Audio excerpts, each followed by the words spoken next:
Imagine a cena, ano de 1940, cidade de San Bernardino, Califórnia. Um calor seco pairando no ar. Carros com design arredondado e cromado estacionados em frente a uma pequena lanchonete. Sons de risadas e motores ao fundo. Era ali, naquele cenário simples de cidade americana, que dois irmãos, Richard e Maurice McDonald, decidiram fazer algo diferente. Eles abriram um restaurante comum, o McDonald's Barbecue. O cardápio? Nada menos que 25 itens, de churrascos a milkshakes. O atendimento era feito por garçonetes direto no carro, o clássico drive-in. Mas havia um problema. A espera era longa. Os pedidos se perdiam. A cozinha era um caos. Foi então que os irmãos tomaram uma decisão drástica. Fecharam o restaurante por 3 meses. As pessoas acharam que era o fim. Mas o que aconteceu depois? Foi o renascimento de uma ideia revolucionária. Eles reabriram com um novo conceito em 1948. Menos itens no cardápio, apenas o essencial: hambúrguer, batata frita, refrigerante e milkshake. O segredo? Velocidade. Criaram o Speed Service System, um modelo que imitava uma linha de montagem industrial dentro da cozinha. Imagine trabalhadores em perfeita sincronia. Um responsável por grelhar a carne, outro por colocar o pão, outro por envolver o lanche. Cada movimento cronometrado, cada segundo otimizado. Nada era por acaso. Eles haviam transformado um restaurante comum numa máquina de produzir hambúrgueres. O atendimento era feito direto no balcão. Nada de garçonetes. Nada de bandejas entregues no carro. Pegue seu lanche e vá. Era simples, rápido e brilhantemente eficiente. Esse modelo não só reduziu custos e filas, mas principalmente, revolucionou a forma como o mundo veria a comida. O que os McDonald's criaram não foi apenas um restaurante funcional, foi um protótipo de um império global. Eles não sabiam, mas aquele sistema estava prestes a se tornar o coração de uma das maiores empresas de alimentação do planeta.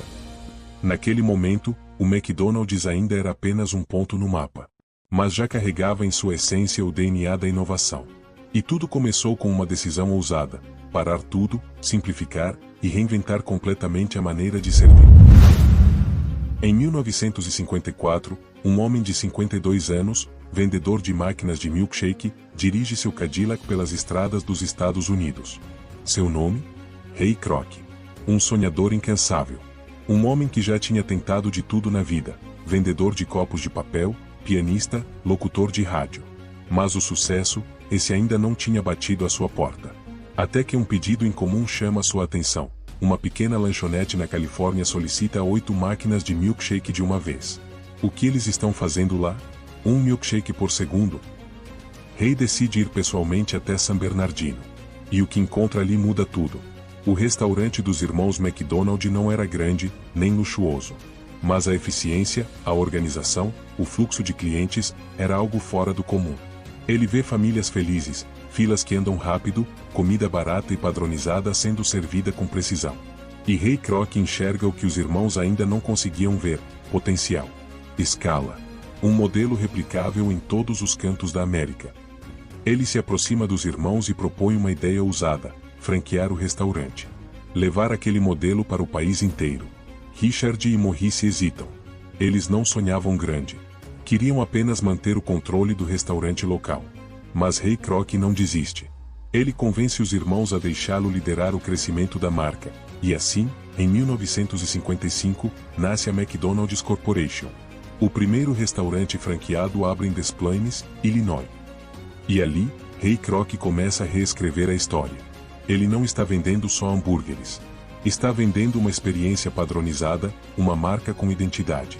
Insiste em banheiros limpos, uniformes impecáveis, ar de família, e a promessa de que em qualquer McDonald's do país, o hambúrguer terá o mesmo gosto, do mesmo jeito. Era a industrialização da comida rápida com alma de lar americano. Enquanto os irmãos McDonald estavam satisfeitos com uma lanchonete funcional, Ray Kroc sonhava com arcos dourados brilhando em todas as estradas da América. Ele não era o criador da ideia, mas foi o homem que teve visão para transformar aquela ideia num império. E com uma obsessão quase doentia por perfeição e controle, começou a construir o McDonald's que conhecemos hoje.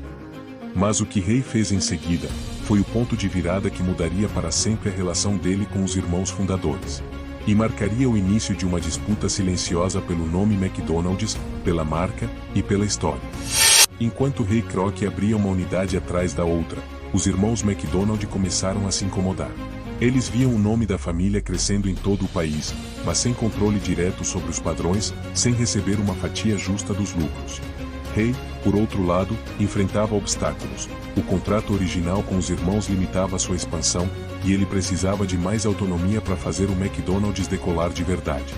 Foi aí que Ray Kroc decidiu que não seria só um parceiro, ele seria o dono. Em 1961, Ray faz uma proposta ousada: comprar os direitos do McDonald's.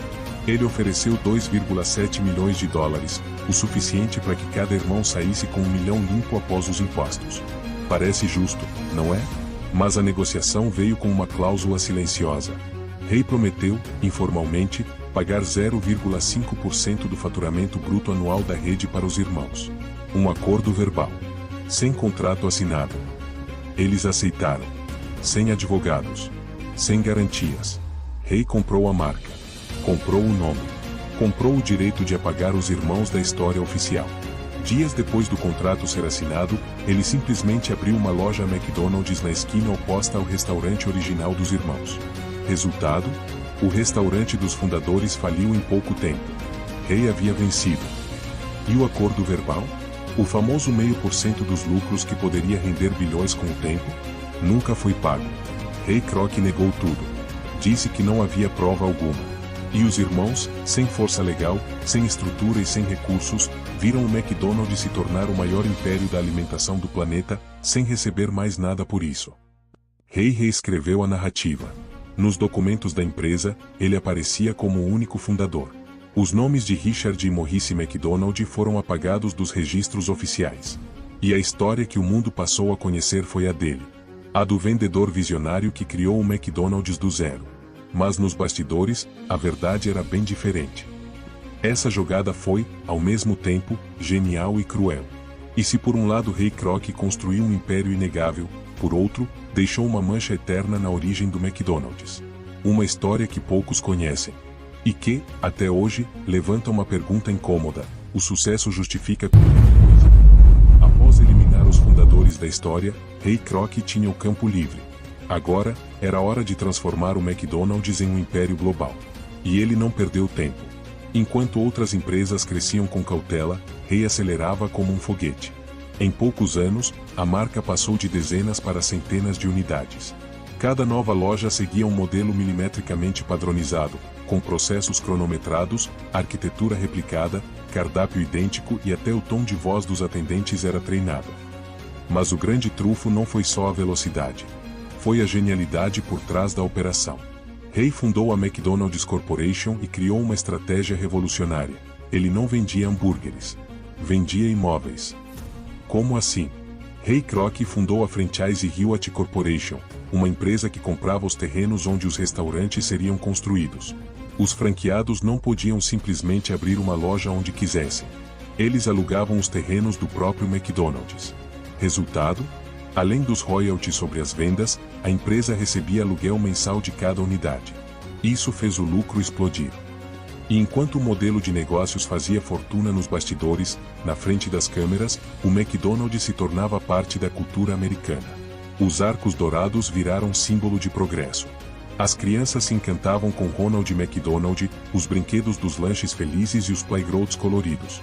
Famílias inteiras frequentavam os restaurantes como se fossem um passeio especial. McDonald's se tornou sinônimo de refeição fora de casa. Cada decisão era pensada milimetricamente. Os comerciais apelavam para a emoção. As embalagens mudavam com datas comemorativas. E o marketing era sempre voltado para o público mais fiel, as crianças. Porque uma criança encantada com o McDonald's de hoje é um adulto fiel amanhã. Simples, brilhante, de novo, implacável. Nos anos 80, o McDonald's já estava presente em dezenas de países. O cardápio era adaptado para culturas locais, mas os valores eram os mesmos: rapidez, preço acessível, sabor padronizado. Era como se o consumidor estivesse nos Estados Unidos, mesmo comendo em Tóquio, Paris ou São Paulo. A marca havia deixado de ser apenas americana. Agora, era global. E Ray Kroc tornou-se um mito. Sua autobiografia virou best-seller. Sua imagem foi celebrada como o gênio por trás do sucesso. Mas, longe dos holofotes, os irmãos McDonald continuavam esquecidos. Com o McDonald's dominando o planeta, era inevitável. As críticas começaram a surgir. O que antes era símbolo de progresso e modernidade passou a ser associado a algo bem mais preocupante: consumo excessivo, obesidade, exploração e poluição. No final dos anos 90 e início dos anos 2000, o mundo começou a questionar os efeitos da cultura fast food. Documentários como Super Size Me, de 2004, chocaram o público ao mostrar o impacto direto de uma alimentação baseada apenas em McDonald's. Morgan Spurlock, o criador do documentário, ganhou peso rapidamente, desenvolveu problemas de saúde e escancarou algo que já vinha sendo debatido. O McDonald's alimentava mais do que pessoas, alimentava uma crise global de saúde. Mas as críticas não paravam por aí. Vieram também acusações de exploração de trabalhadores, principalmente jovens imigrantes, com baixos salários e condições precárias. Ambientalistas atacaram o uso excessivo de plástico nas embalagens e o impacto da cadeia de fornecimento sobre o meio ambiente. Grupos políticos e sociais denunciavam o poder crescente da marca sobre a infância. Brinquedos como iscas, publicidade direta a crianças, influência em escolas. E como uma gigante corporativa responde a um bombardeio desse tamanho? Com reposicionamento. O McDonald's passou a reformular cardápios, introduzindo saladas, frutas, sucos naturais. Criaram campanhas que falavam de bem-estar e vida equilibrada. A arquitetura dos restaurantes mudou: mais madeira, iluminação suave, áreas verdes e Wi-Fi gratuito. Era o nascimento do McDonald's moderno, mais limpo, mais verde, mais alinhado com as exigências da nova geração. Nos bastidores, a empresa enfrentava processos bilionários. Desde franqueados insatisfeitos até clientes que alegavam danos à saúde. O marketing passou a ser cuidadosamente moderado. Em alguns países, o McDonald's foi proibido de anunciar para crianças. Em outros, foi obrigado a exibir informações nutricionais de forma clara. E ainda havia o desgaste de imagem. A internet deu voz a críticas que antes eram abafadas. Redes sociais, memes, reportagens independentes, tudo isso corroía a imagem reluzente da marca. Mas mesmo sob ataque, a estrutura do império seguia de pé. Era como se o McDonald's fosse uma fortaleza, atingido, mas nunca abalado o suficiente para cair. E, curiosamente, toda essa crise gerou algo inesperado. Enquanto muitos pensavam que o McDonald's estava fadado a ser um símbolo do passado, ultrapassado, criticado, cansado, a marca surpreendeu o mundo com sua maior habilidade, a reinvenção. Com a chegada da era digital, o McDonald's entendeu rapidamente uma coisa: ou se adaptava às novas exigências do público, ou seria engolido pela própria história. E foi aí que a gigante do fast food fez o que poucos esperavam: ouviu o consumidor. Começou com mudanças simples, mas estratégicas. O cardápio foi reformulado para incluir opções vegetarianas, veganas e produtos com menos sódio, menos açúcar, ingredientes mais naturais. Era a tentativa clara de mudar a percepção da marca, do vilão calórico para um aliado mais saudável. Mas o verdadeiro salto veio com o uso inteligente da tecnologia. Totens de autoatendimento começaram a ser instalados em restaurantes de todo o mundo. Os aplicativos permitiam personalizar pedidos, resgatar promoções e até jogar experiências interativas com a marca. O McDonald's virou uma mistura de restaurante e tech company. Enquanto isso, o marketing da empresa se transformava em um espetáculo. Nas redes sociais, o McDonald's passou a agir como um influenciador digital. Tweets engraçados, respostas rápidas, memes, collabs com celebridades e até parcerias com marcas de moda, como Balenciaga e Travis Scott. Um combo de Big Mac virou item de colecionador. E então veio o maior golpe de mestre. O McDonald's passou a se vender não como uma empresa de comida, mas como uma marca cultural. Algo que você consome com orgulho, não por fome, mas por identidade. O McDonald's virou lifestyle. Não era mais só sobre comer um lanche. Era sobre pertencer. A loja do Japão virou ponto turístico. A do McDonald's na Champs-Élysées, em Paris, ganhou arquitetura de luxo. Em vários países, foram lançados produtos e campanhas exclusivos, com forte apelo local. A marca soube falar com cada público, sem perder sua essência. E talvez o mais surpreendente, o McDonald's começou a agir como uma empresa com consciência social. Investimentos em embalagens sustentáveis, metas de redução de carbono, inclusão e diversidade nas equipes, apoio a causas sociais, tudo cuidadosamente planejado para reconstruir sua imagem diante das novas gerações. E hoje, depois de tantas transformações, críticas e glórias, o McDonald's continua onde sempre esteve, no topo. Mas agora, com um novo rosto. Um rosto digital, cultural e incrivelmente adaptável. De uma pequena lanchonete à maior rede de fast food do planeta, sua história é mais do que uma jornada empresarial. É o reflexo de um mundo em constante mudança, e de como, mesmo sendo uma marca gigante, ainda é possível ouvir, mudar e continuar reinando.